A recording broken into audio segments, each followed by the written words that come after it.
नमस्कार, मैं श्वेता आपका द विश्व प्रेम न्यूज और हरियाणा न्यूज फ्लैश में स्वागत करती हूं। तो चलिए रुक करते हैं आज की प्रमुख खबर पर। ईवीएम का भंडा फूटा, बटन कोई भी दबेगा लेकिन वोट बीजेपी को ही जाएगा। दुनिया के कई देशों में ईवीएम यानी इलेक्ट्रॉनिक वोटिंग मशीनों पर बैन लग रखा है, जिसमें जर्मनी, नीदरलैंड और अमेरिका जैसे देश भी शामिल हैं। साल 2006 में ईवीएम का इस्तेमाल करने वाले सबसे पुराने देशों में शामिल नीदरलैंड ने इस पर बैन लगा दिया है। आप भी बताएं कमेंट्स बॉक्स में कि क्या ईवीएम पर बैन लगना चाहिए या फिर नहीं। साथ में चैनल को फॉलो करें और शेयर करें।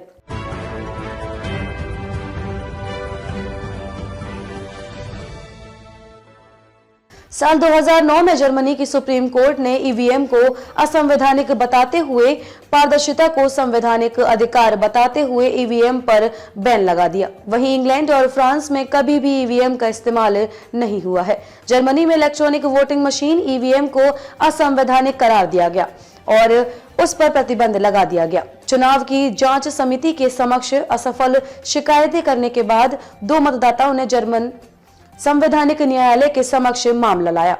इस शिकायत के बाद जर्मन संवैधानिक न्यायालय में वोटिंग मशीनों के इस्तेमाल पर प्रतिबंध लगा दिया। निर्वाचन आयोग के दावों के विपरीत महाराष्ट्र में इलेक्ट्रॉनिक वोटिंग मशीन ईवीएम से छेड़छाड़ की बात साबित हुई। सूचना के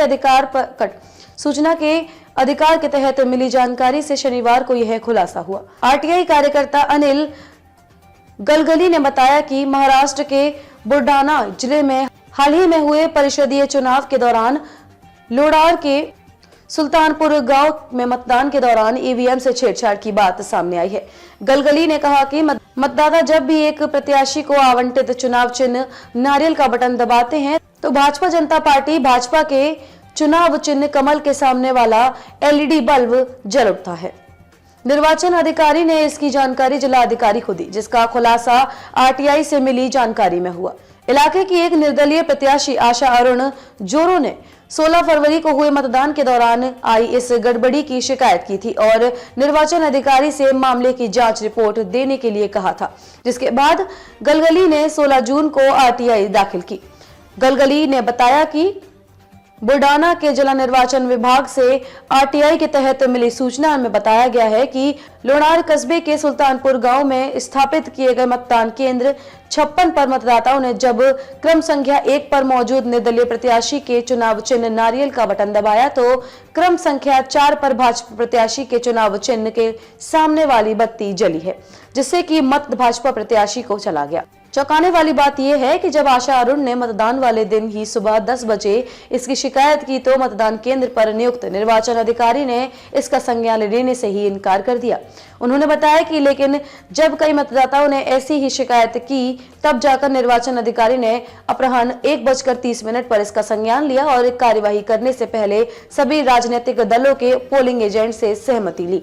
शिकायतों की जांच के बाद निर्वाचन अधिकारी मानिकराव बाजद ने शिकायत सही पाई, जिसकी मतदाता केंद्र के निर्वाचन प्रभारी रामनारायण सावंत ने पुष्टि की। रामनारायण ने ही लोणार के निर्वाचन अधिकारी को मामले की सूचना दी। लोणार के निर्वाचन अधिकारी के सहायक इसके बाद खुद मतदान केंद्र पहुंचे और शिकायत को सत्य पाया। इस खास प्रत्याशी के चुनाव चिन्ह वाला बटन दबाने पर मत भाजपा प्रत्याशी को ही जा रहा था। निर्वाचन क्षेत्र से कई निर्वाचन अधिकारियों द्वारा जिलाधिकारी के पास शिकायत करने के बाद उस मतदान केंद्र पर मतदान रद्द कर दिया गया। मतदान केंद्र को बंद कर दिया गया। गड़बड़ ईवीएम मशीन को सील कर दिया गया और अतिरिक्त विकल्प के तौर पर रखी गई ईवीएम मशीन को लगाया गया। लेकिन जब कई राजनीतिक दलों ने फिर से मतदान कराए जाने की मांग उठाई तो मतदान पूरी तरह से रद्द कर 5 दिन बाद 21 फरवरी को पुनर्मतदान कराया गया। गलगली ने कहा कि इस मामले से साबित हो गया है कि ईवीएम में छेड़छाड़ संभव है। एक मतदाता ने पहली बार इस ओर ध्यान दिलाया, जिसके बाद कई मतदाताओं ने इसकी पुष्टि की तथा निर्वाचन अधिकारी और अन्य अधिकारियों ने शिकायत का सत्यापन कर जिला अधिकारी को रिपोर्ट भेज दी। गलगली ने कहा कि इस पर भी सबसे चौंकाने वाली बात यह है कि निर्वाचन आयोग लगातार ईवीएम में छेड़छाड़ की संभावना को नकारता रहा और यहां तक कि राजनीतिक दलों को ईवीएम से छेड़छाड़ की चुनौती भी दी। आप भी कमेंट बॉक्स में अपनी राय जरूर दें और बताएं कि ईवीएम को लेकर जो कहा जा रहा है यह सही है या फिर हवा में तीर मारा जा रहा है। देश प्रदेश की खबरों के लिए विश्व प्रेम न्यूज और हरियाणा न्यूज फ्लैश को शेयर करें और सब्सक्राइब करें।